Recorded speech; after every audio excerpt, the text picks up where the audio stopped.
Margaret Mead, uma das frases mais famosas dela é a definição de civilização. Quando ela define civilização, ela não vai falar de tecnologia, ela não vai falar de formação de grandes cidades, ela vai falar que o que define a civilização é um osso encontrado no Paleolítico, que está quebrado num lugar e que foi soldado.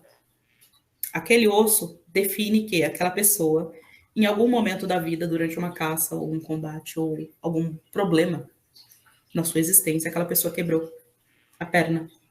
E aquela pessoa foi cuidada. Alguém ou alguém dentro de uma estrutura comunal cuidou daquela pessoa até que aquele osso sarasse.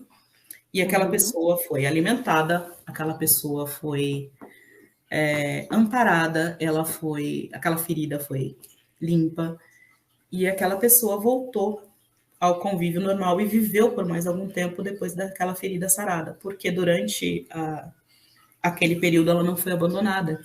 Isso é civilização. A civilização começa a partir do momento em que nós somos pessoas que cuidam das outras e não as abandonam no meio do caminho, e, portanto, nós formamos grandes grupos de pessoas porque outros animais, quando você quebra a pata ou quando você quebra a mandíbula, você morre de fome.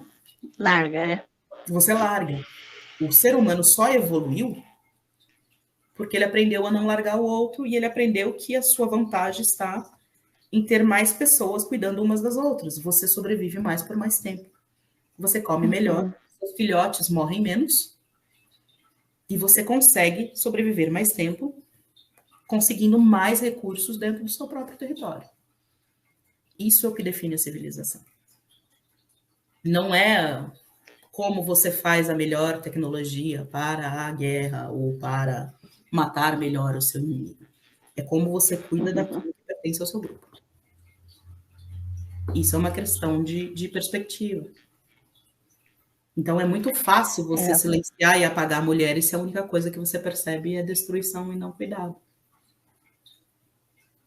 Por outro lado, tem a questão de quando se encontram estatuetas como essa, só porque tem seios proeminentes, então ela é uma deusa mãe. Não é uma deusa de montanha. Percebe? Só porque tem seios proeminentes, então é uma deusa mãe, porque a primeira coisa que se vem à cabeça é a questão da geração de filhos, a questão da amamentação.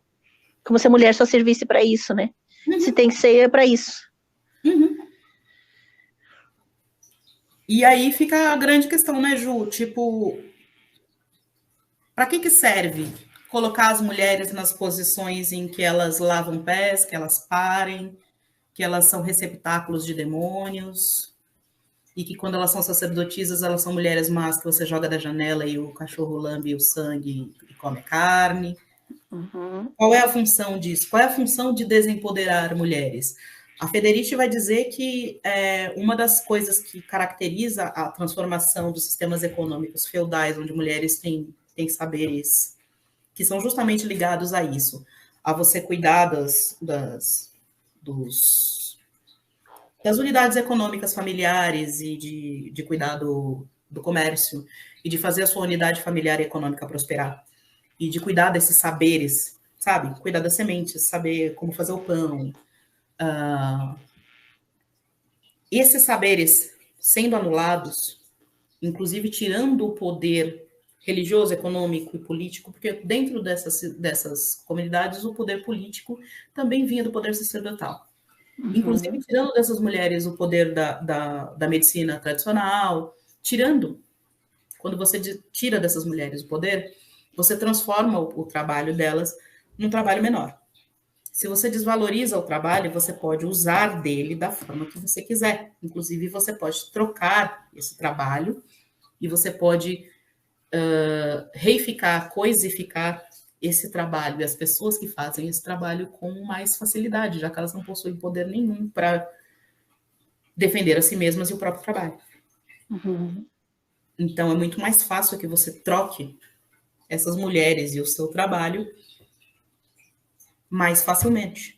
Você vai fazer isso na virada do feudal para o capitalismo, você vai fazer isso na troca de mulheres pela escravidão, você vai fazer isso na troca das mulheres paros, que é quando as meninas têm tão pouco valor que elas viram um peso para as famílias, um peso econômico, as famílias começam a matar essas meninas ou vender essas meninas.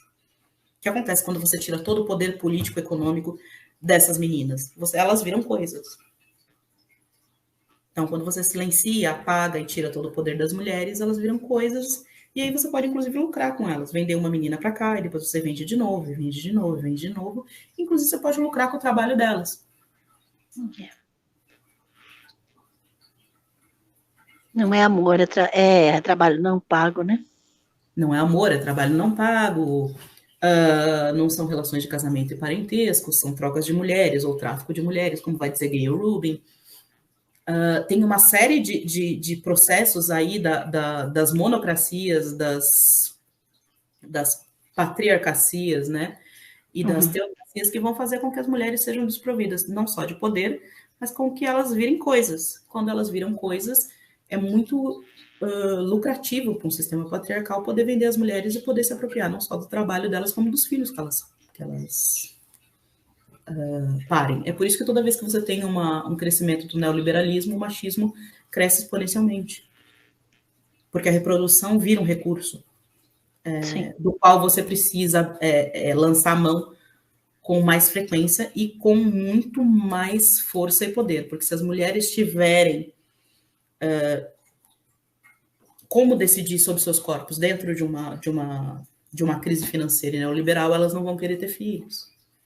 Isso é todas as culturas. Toda vez que você tem um levante conservador e uma crise econômica, foi assim na Segunda Guerra, foi assim na Primeira Guerra, vai ser assim agora, você vai ter um avanço das políticas contra os direitos reprodutivos e os direitos das mulheres, em todos os lugares. E a gente vai virar coisa. E a gente tem que brigar, entendeu? A gente tem que cortar cabeças e pendurar crânios no pescoço para não virar coisa. Porque senão é isso que vai acontecer.